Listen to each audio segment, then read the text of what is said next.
আজকে স্পেশাল একটা নুডলস রান্নার রেসিপি শেয়ার করব। এইখানে আমি 2 প্যাকেট নুডলস নিয়েছি, নিয়ে ভালো করে সিদ্ধ করে নিলাম। সিদ্ধ হয়ে গিয়েছে। এখন আমি প্যানে তেল দিয়ে দিয়েছি, কাঁচামরিচ, পেঁয়াজ কুচি দিয়ে, টমেটো দিয়ে ভালো করে তেলের উপর হালকা ভেজে নিলাম। নিয়ে রসুন বাটা, পেঁয়াজ বাটা দিয়ে পরিমাণ মতো লবণ দিয়েছি, হলুদ গুঁড়া, জিরা গুঁড়া, গরম মশলার গুঁড়া দিয়ে ডিম দিয়ে দিব। তারপর ম্যাগি নুডলসের মশলাটা দিয়ে দেবো। দিয়ে ভালো করে ডিমের সঙ্গে নেড়েচেড়ে নিয়ে ডিমটাকে ভেজে নিব। ভাজা হয়ে আসলে আমি আগে থেকে সিদ্ধ করে ধুয়ে রাখা নুডলসটা দিয়ে দেব। দিয়ে 5 মিনিট সুন্দর করে রান্না করে নিব। রান্নাটা কমপ্লিট, প্রায় হয়ে এসেছে।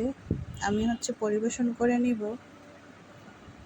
আপনাদের কাছে যদি আমার নুডলস রান্নার রেসিপিটা ভালো লাগে, লাইক, কমেন্ট, শেয়ার করে পাশে থাকবেন। ধন্যবাদ সবাইকে। আসসালামু আলাইকুম।